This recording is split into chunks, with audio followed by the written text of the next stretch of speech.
В эфире вечерние новости. В студии Василий Раченко. Здравствуйте. И в этом выпуске. 6 человек пострадали в ДТП в Мегино-Кангаласском районе.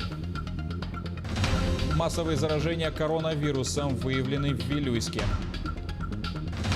А в Омге отметили лучших спортсменов 2020 года.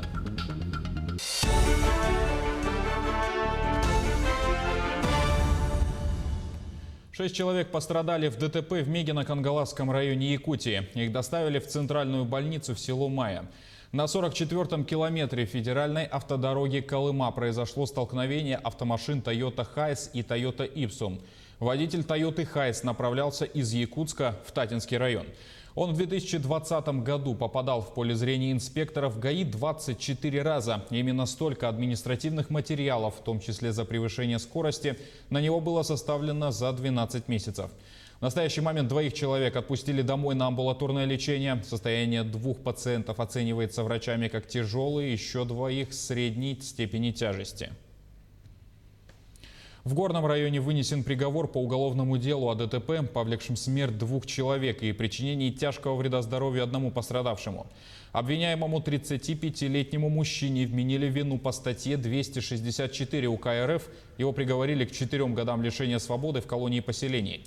Также назначили дополнительное наказание в виде лишения права управления транспортными средствами сроком на 3 года.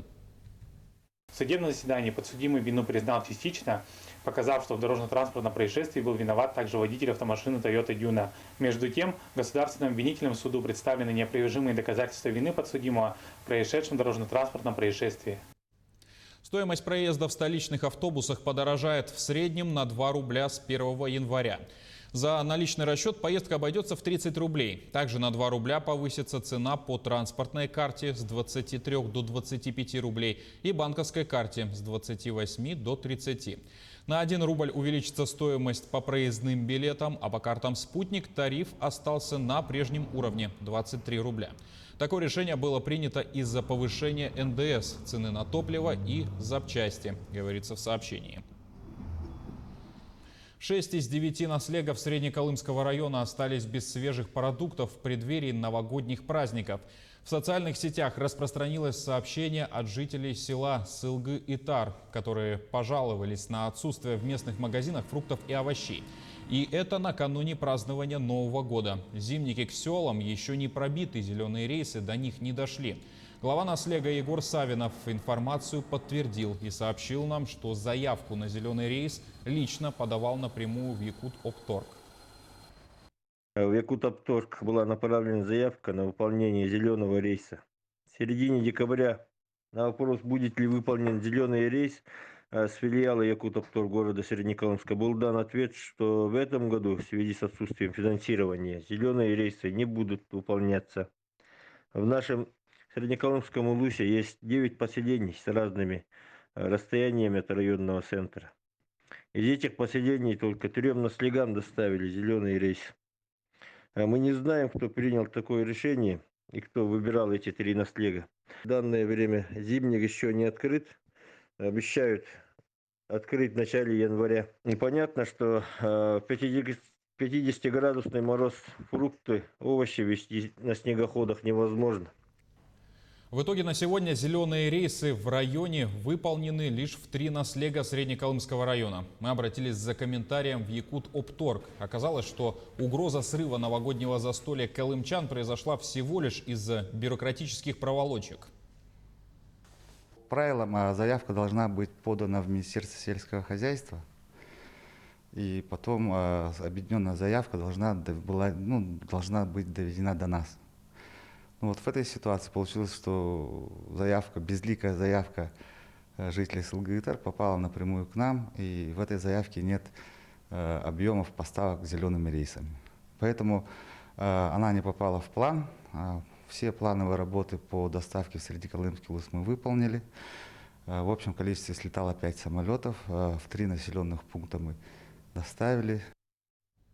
Также руководство Якут-Опторга заявило о намерении на днях дополнительно направить зеленый рейс в Среднеколымский район. Но здесь многое будет зависеть от погодных условий. Массовые заражения коронавирусом выявили в Вилюйском психоневрологическом доме-интернате и при школьном интернате Чачунской школы. В районе усилят противоэпидемические меры. Там приостановили практически все запланированные новогодние мероприятия. 71 человек сейчас находится в больнице. Сегодня скончался один пациент. Роспотребнадзор проводит расследование. К сожалению, так уж получилось, что в преддверии Нового года у нас произошло две вспышки. Это в селе Садыбал. В интернате школы заболело 12 человек, из них 9 детей.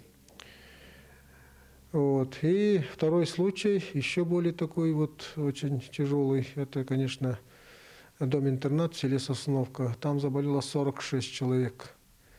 Об эпидобстановке в Алекминском районе готова рассказать наш корреспондент Елена Фаст. Завершается год, надо сказать, год непростой, научивший всех жить в новых условиях. Предварительные итоги по ситуации в целом неплохие. Итоговый год, можно сказать, что за весь период с начала эпидемии у нас 1,6% населения перенесли COVID-19. Из них, из переболевших, мы отправили в город Якутск на лечение всего 2,7% пациентов. Это в абсолютных цифрах 11 человек. На данном этапе ситуация в Алекминском районе стабилизировалась. В целом, по результатам сегодняшнего совещания оперативного штаба, по информации главного санитарного врача района, что ситуация у нас благоприятная. По ОПНД у нас ситуация разрешилась, очаг погашен на сегодняшний день, там заболевших нет. Главное на эти дни соблюдать рекомендации по нераспространению инфекции. Несмотря на то, что ситуация более-менее благополучная, как я уже сказал, единичные случаи фиксируются, поэтому максимальная бдительность, ни в коем случае не нужно расслабляться. Все корпоративы отменены, все массовые мероприятия. Новый год мы должны встретить в этом году в кругу своих семей. Самое главное пожелание – здоровья. Берегите себя и своих близких. Всем счастья, здоровья. Самое главное в человеке – это здоровье. Было бы здоровье, остальное все приложится. И хотелось бы пожелать все равно не упускать из вида, что у нас есть ковид, соблюдать масочный режим, как-то более семейно провести Новый год. Елена Фаст, Максим Копылов, Алекминск. Всего за сутки по Якутии выявили 179 случаев коронавируса. Из них в Якутске 70 заболевших. Напряженной остается ситуация в Мирнинском, Нерюнгринском и Алданском районах. Там от 13 до 15 случаев. В Мегино-Кангаласском районе 8, в Вилюйском 7. От 1 до 6 случаев зафиксировали еще в 20 районах Якутии. В течение всех новогодних праздников и всех наших новогодних каникул оперативные штабы будут работать. Работать они будут с точки зрения как выявления, и также в том числе и, соответственно, создания условий, которые направлены на то, чтобы, соответственно, наша безопасность, санитарно-эпидемиологическое благополучие в республике и в праздничные дни, было стабильным. К другим новостям. Коллектив НВК «Саха» удостоен благодарности главы Якутии Айсена Николаева за слаженную работу в уходящем году в условиях пандемии. Национальное телевидение и радио ни на минуту не прерывало вещание, информируя население о самом важном и актуальном на сегодняшний день.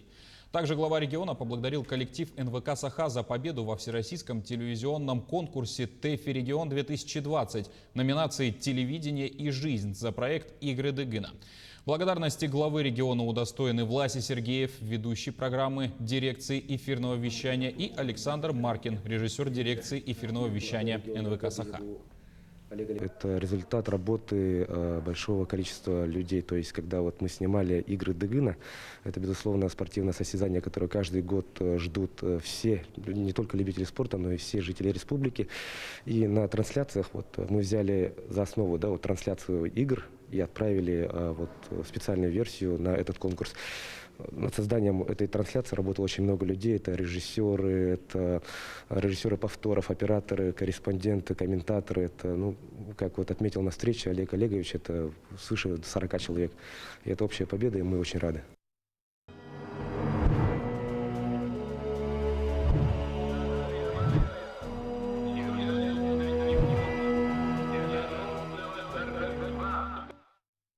Итоги года патриотизма подвели в Якутске. Несмотря на пандемию, он прошел на высоком уровне. Появились новые скверы, обелиски, в порядок привели почти 300 памятников. В акциях памяти и помощи ветеранам приняли участие более 220 тысяч молодых якутян. В Тверской области открылся военно-патриотический лагерь имени легендарного якутского снайпера, героя Советского Союза Федора Охлопкова. Силами поисковиков спустя десятилетия возвращаются на родную землю имена без вести пропавших солдат. Своих героев находят боевые награды. Каждый день наши волонтеры помогают нашим пожилым и нашим ветеранам Великой Отечественной войны. На данный момент мы знаем о том, что ветеранов становится с каждым годом все меньше. Сейчас в республике их осталось всего 61, когда как в прошлом году, например, весной их было 110, да? И поэтому, как мы думаем, и в последующие годы, каждый год наша работа становится все более актуальной, так как главная наша цель – это сохранение исторической памяти о Великой Отечественной войне. В Амге отметили лучших спортсменов 2020 года. На торжественном мероприятии бронзовому призеру Кубка мира в весовой категории до 125 килограммов Аялу Лазареву, победителю игр Дыгына Леониду Филиппову, чемпиону мира по шашкам Андрею Федотову, а также спортсменкам чемпионки России по масс-рестлингу Нараяне Трофимовой и чемпионке России по легкой атлетике Виктории Петровой вручили сертификаты на 100 тысяч рублей.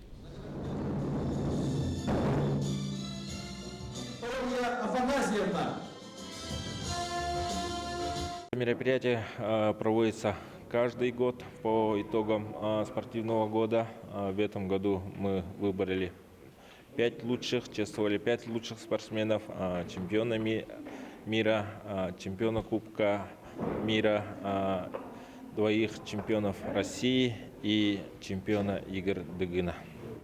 На этом пока все. Не забывайте носить маски, дезинфицировать руки и держать социальную дистанцию. До встречи в эфире.